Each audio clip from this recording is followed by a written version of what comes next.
नमस्कार, द्वारकाज किचनमध्ये आपलं स्वागत आहे। आज आपण 3 प्रकारचे मसाला पापड बनवणार आहोत। एक साध्या पद्धतीने आणि 2 चाट मसाला पापड असं बनवणार आहोत। एकदम छान खमंग आणि खुसखुशीत। आणि आपल्याला जेव्हा चाट खाण्याची इच्छा होते तेव्हा आपण हे असं चाट मसाला पापड बनवू शकतो घरच्या घरी। तर हे पापड मी घरीच बनवलेले आहेत। तर मी तुम्हाला काय काय साहित्य घेतले ते दाखवते। पहिलं आपण तेल गरम करायला ठेवूया गॅसवरती। गॅस कमीच ठेवूया। हे मी घरी पापड तयार केलेले आहे आणि मी हे पापडमध्ये लसूण घालून हे मसाला पापड वेगळे तयार केले। आणि मसाला पापड जेव्हा आपण घरी तयार करतो तो थोडासा जाडसर असला पाहिजे, खूप पातळ नसला पाहिजे। आणि जे आपण नेहमीचे पापड बनवतो ते थोडेसे पातळसर पाहिजे। तर हे घरी बनवलेले मी पापड आहे आणि थोड्या मोठ्या आकाराचे करायचे।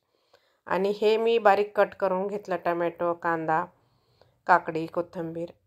आता तेलही गरम झालं छान। पापड शक्यतो प्लेन तळला गेला पाहिजे, कुठेही त्याला घडी पडायला नाही पाहिजे। व्यवस्थित तळून घ्यायचे पापड। आता आपण सगळे पापड तळून घेऊया आणि गरम आहे तोपर्यंत हलक्या हाताने त्याला थोडंसं असं दाबून घ्यायचं, म्हणजे सारखा प्लेन पापड तयार होते। आता आपण एक प्लेन पापड घेतला तळलेला, एका प्लेटमध्ये काढून घेतला। आणि हिरवी पुदिन्याची चटणी घेतली मी, एक चिंचेची चटणी घेतली, चिंच आणि खजूरची, कोथिंबीर, काकडी, कांदा, टोमॅटो, चाट मसाला आणि शेव। तर पहिले आपण काकडी घालून घेऊया। त्यानंतर थोडासा कांदा एकदम बारीक कट करून घ्यायचे। टोमॅटोमधलं बी काढून टाकायचं आणि थोडासा कडक टोमॅटो घ्यायचा, खूप रसदार नाही घ्यायचा, कारण काय होतं रस असल्यामुळं तो नरम होऊ शकते पापड। कोथिंबीर घातली, थोडासा चाट मसाला, शेव, तुम्ही थोडंसं लाल तिखटसुद्धा घालू शकता। अप्रतिम लागते चवीला सुद्धा हा मसाला पापड। आता आपण दुसरा पापड घेऊया प्लेटमध्ये।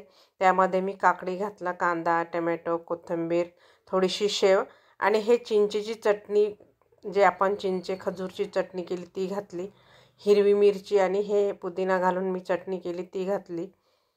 आणि हे चिंचेची चटणीचे व्हिडिओ मी अपलोड केलेला आहे, त्याची लिंक मी खाली डिस्क्रिप्शनमध्ये देत आहे। तर आपला हा चाट मसाला पापड तयार झाला, बघू शकता। आता आपण अजून वेगळ्या पद्धतीने एक चाट मसाला पापड करूया। तर आपण ब्रशनं पापडला हे चिंचेची चटणी लावून घेऊया। तर आपल्याला पापडला जेव्हा ही चटणी लावायची तर ही चटणी थोडीशी घट्ट असली पाहिजे, कारण थोडीशी पातळसर जर असली तर पापड नरम पडू शकते। त्यामुळं आपण ही पुदिन्याची चटणी पण थोडीशी घट्ट पाहिजे आणि चिंचेची चटणीसुद्धा थोडीशी घट्ट पाहिजे।